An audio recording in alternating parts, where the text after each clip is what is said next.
கர்த்தர் தெளிவாக சொல்கிறேன், இன்றைக்கி உங்கள் சபையில் உங்கள் குடும்பத்தில் இன்றைக்கி எழும்பி இருக்கிறதான போராட்டத்தையும் சஞ்சலத்தையும் ஆமென் இறைச்சலையும் கர்த்தர் அமைதல் படுத்துவாராக. கண்ணீரால் பாதத்தை நனைக்கின்றேன், ஓயாமல் உம்மை முத்தம் செய்வேன்.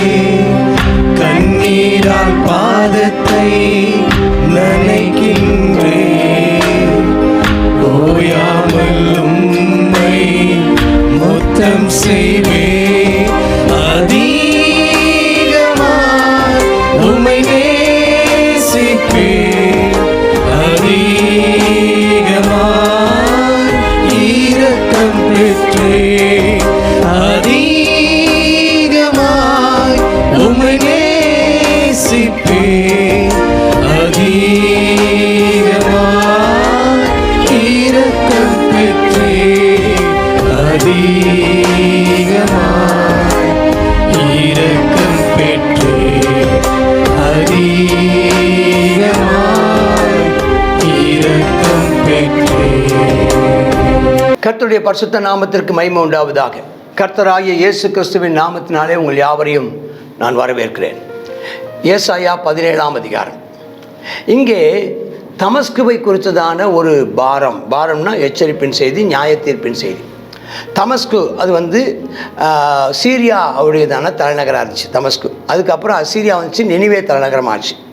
இந்த தமஸ்கும் என்ன செய்யப்படுமோ இப்போ இந்த தீர்க்கதரிசனம் சொல்லி கொண்டிருக்கிற ஏசாயா சொல்லி வருகிற காலத்தில் இந்த ஏசாயா தீர்க்கதரிசனம் சொல்லி வருகிற இந்த காலகட்டத்தில் உயர்ந்து இருப்பது தமஸ்கு. அது தள்ளப்பட்டு போகும்னு தீர்க்கதரிசனம் சொல்கிறார். அது மண்மேடாகுன்னு சொல்கிறார். ஆரோவேரின் பட்டணங்கள், ஆரோவேருங்கிறது இந்த அசீரியா, அது பாழாய் விடப்படும் அப்படின்னு சொல்கிறார். சீரியா மந்தைகளின் வெளியாக இருக்கும், மிரட்டு வரலாமல் அங்கே ஆட்களே இருக்க மாட்டாங்க.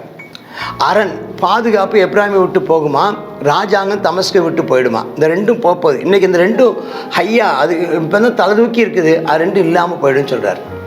இஸ்ரவேல் புத்திரருடைய மகிமைக்கு நேரிட்டது போல சீரியாவில் மீதியாயிருப்பவர்களுக்கு நேரிடும் என்று சேனையின் கர்த்தர் சொல்கிறார். அப்போ பின்னாட்களில் எழும்பி வரப்போகிற அசீரியாவை குறித்த ஒரு வார்த்தைன்னு சொல்லப்படும். அக்காலத்திலே நான் சொன்னல, அக்காலம்னு நிறைய வார்த்தை வரும்னு சொன்னேன் நேற்றைக்கும்.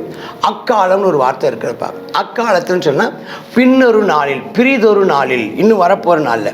அது ரெண்டு காரியத்தை சொல்வது. பிரிதொருனா அந்த ஏசாயா தீர்க்கதரிசியின் இடத்திலிருந்து எட்டி பார்க்குற எதிர்காலமும் நினைத்து பார்க்கிற எதிர்காலமும், அவன் நினைத்து பாராத நம்முடைய இந்த 2025 அப்புறம் வரக்கூடிய 2025ஆம் வருஷத்துக்கு அப்புறத்துலேயும் அவன் நடக்க போகிற காலங்களை குறித்து அங்கே நடக்கிற தீர்க்க தரிசனம்.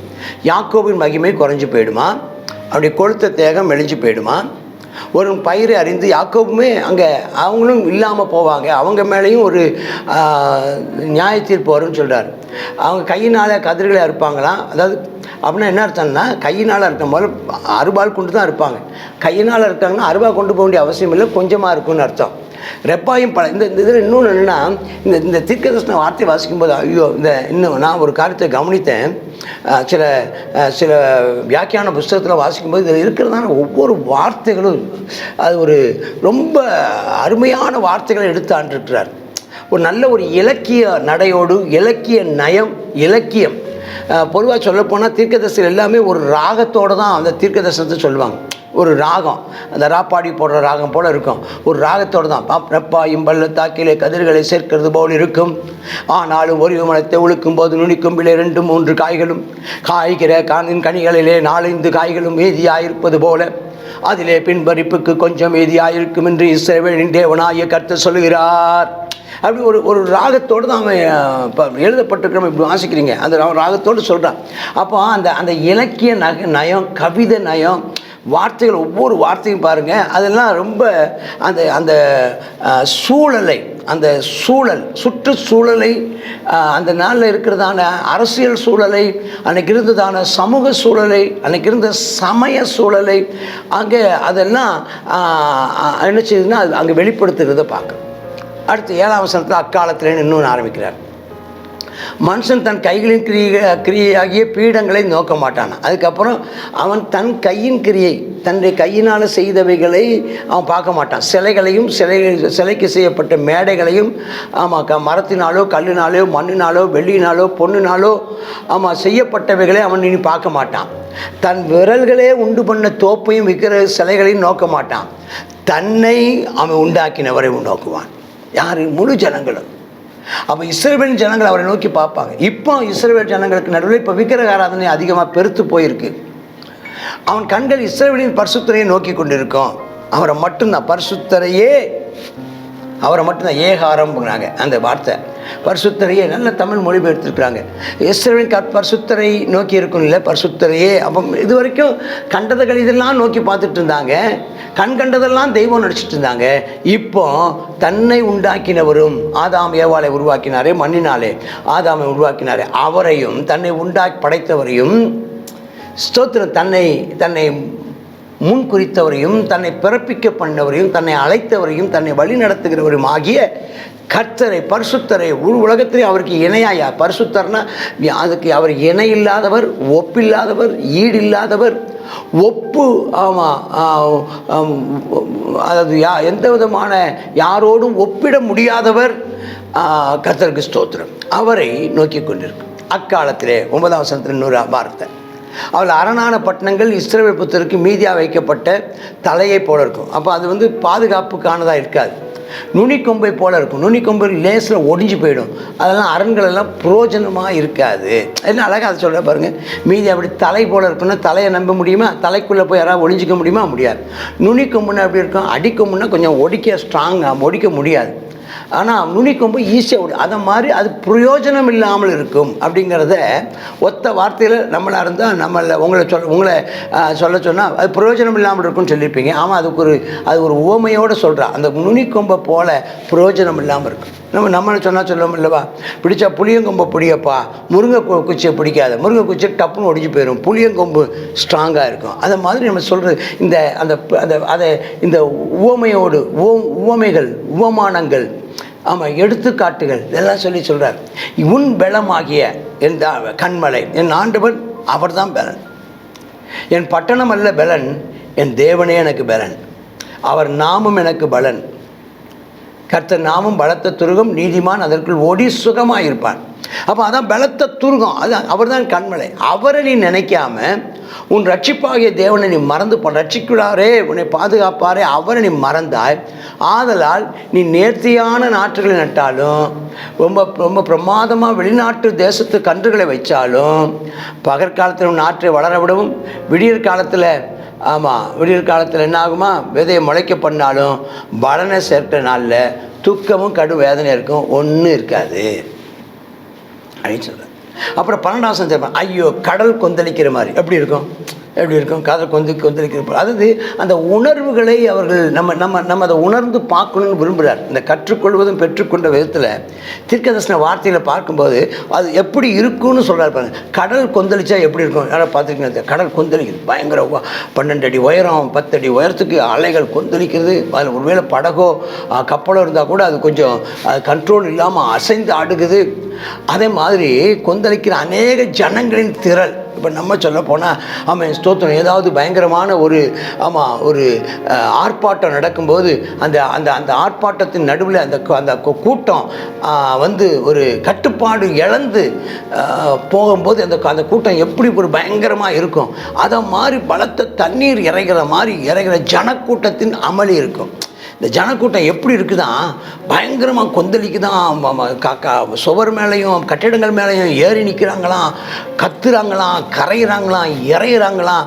அது கடல் கொந்தளிக்கிற மாதிரி இருக்குதான். பயங்கர ஒரு அணையிலிருந்து தண்ணியை திறந்து விட்டால் எப்படி பயங்கரமான ஒரு சத்தம் வருமோ, அந்த மாதிரி சத்தம் உண்டாகுதான். ஜனக்கூட்டங்கள் தண்ணீர் மேலே இறைந்தாலும் கர்த்தர் அவ்வளோ கொந்தளித்தாலும், அவ்வளோ எகிரினாலும் கதறினாலும் அந்த சத்தத்தை ஆண்டவர் அதட்டுவார். அல்லேலூயா. உனக்கு விரோதமாக எழும்புகிற அமளியையும் கொந்தளிப்பையும் இரைச்சலையும் கர்த்தர் அமர்த்தி போடுவார், அதட்டுவார், கடிந்து கொள்ளுவார். அவங்க எல்லாரும் ஒரு வழியாய் வந்தவர்கள் எல்லாரும் அதாவது ஒரு இடத்துல சொல்லப்பட்டிருக்கு, ஒருவராவது 2 பேராக ஓடி போகாமல் அத்தனை பேரும் சிதறி போனார்கள். அப்படின்னா என்ன, ஒருத்தர் 2 பேராக ஓடலையாம். ஆமாம் 8 திக்கு இல்லை 16 திக்கு 16 கோணத்திலையும் சிதறி ஓடினாங்களாம். காற்றினால் பறக்கிற பதரை போல, சுழற்காற்றில் ஆகப்பட்ட துரும்ப போல பறக்கடிக்கப்பட்டு போனாங்களாம். எப்படி இருக்குது பாருங்கள். அதெல்லாம் இதெல்லாம் அப்படி இந்த ருசித்து பார்க்கும்போது எப்படி ஒரு நடக்கும்னு அதே மாதிரி இன்றைக்கும் நடக்கணும். கர்த்தருக்கு ஸ்தோத்திரம்.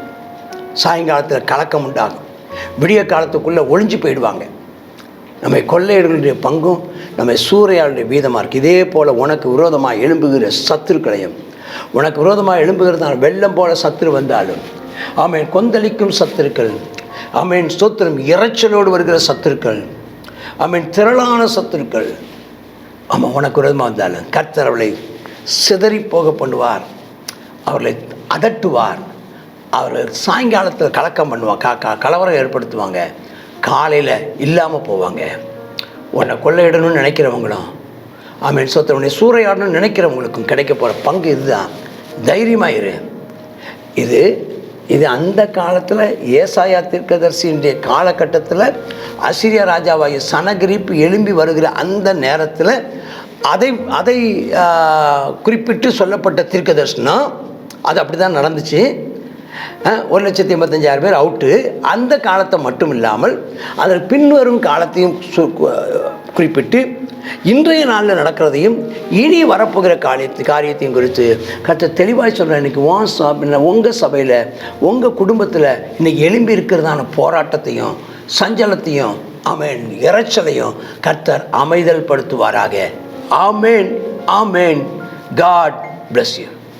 ஏசாயா 17வது அதிகாரம். அந்த 17வது அதிகாரத்தில் ஒரு வசனம் சொல்லப்பட்டிருக்கிறது, நீ உன் வெலனாகிய கன்மலையை நினையாமலும் உன் ரட்சிப்பாகிய தேவனை மறந்தாய், ஆதலால் என்னென்ன நடக்கும் அப்படின்னு சொல்லி பார்க்குறோம். நம்ம ஒரு நாளும் தேவனை மறந்துடக்கூடாது, அவரை நம்ம நினைக்காம இருக்கக்கூடாது. ஆமேன். ஆண்டவர் சொல்கிறாரு, இஸ்ரவேல் நான் உன்னை மறந்தால் என் வலதுகரம் தன் தொழிலை மறப்பதாக ஆண்டவர் சொல்கிறார். நாம ஆனால் என்ன செய்கிறோம், அநேக நேரத்தில் அவரை மறந்து விடுகிறோம். இன்றைக்கி நம்ம அவரை மறக்கக்கூடாது. ரட்சிப்பின் கண்மலையை ஒருபோதும் நாம் மறந்து விடக்கூடாது.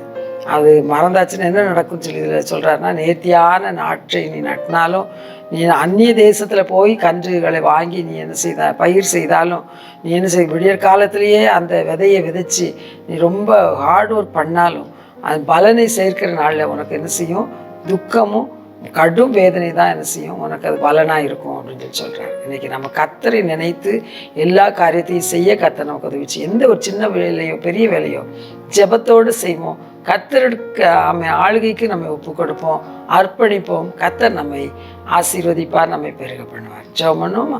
அப்பா உமக்கு நன்றி ஆண்டவரே. இந்த நாளிலும் அப்பா நீ இந்த சொல்லப்பட்டதான் இந்த வேத வசனத்தை நாங்கள் பார்க்கிறோம். அப்பா நாங்கள் எல்லா காரியத்திலும் உண்மை முதலிடம் கொடுக்கிறவர்களாய், உமக்கு முதலிடம் கொடுக்கிறவர்களாய் காணப்பட எங்களுக்கு கிருபை தாரும். அப்பா ஸ்தோத்திரம். அநேக ஜனங்கள் தாங்கள் ஆசீர்வதிக்கப்பட்ட போது உண்மை மறந்து போனார்கள். அப்பா ஸ்தோத்திரம் ஆண்டவரே. நாங்கள் உண்மை நினைக்கவும், ஆமேன் அப்பா உம்முடைய கிருபைகளை தியானிக்கவும் எங்களுக்கு கிருபை தாரும். ஒவ்வொரு நாளும் அப்பா ஸ்தோத்திரம், எங்களுடைய கையின் பிரயாசங்களை ஆசீர்வதிக்கும்படியாக நாங்கள் கர்த்தாவே அப்பா ஸ்தோத்திரம் செய்கிற செயல்பாடுகள் ஆசீர்வதிக்கப்படும்படியாக உண்மையே நினைத்து உமக்கு முதலிடம் கொடுத்து உண்மை கர்த்தாவே அப்பா ஜெபித்து எல்லா காரியங்களையும் செயல்படுத்த எங்களுக்கு பலன் தாரும், ஞானம் தாரும் கர்த்தாவே, கிருபை தாரும். எல்லா சொல்லையும் உண்மையே சார்ந்து கொள்ள உதவி செய்யும். இயேசுவின் நாமத்தில் ஜெபிக்கிறோம் நல்ல பிதாவே. ஆமேன், ஆமேன்.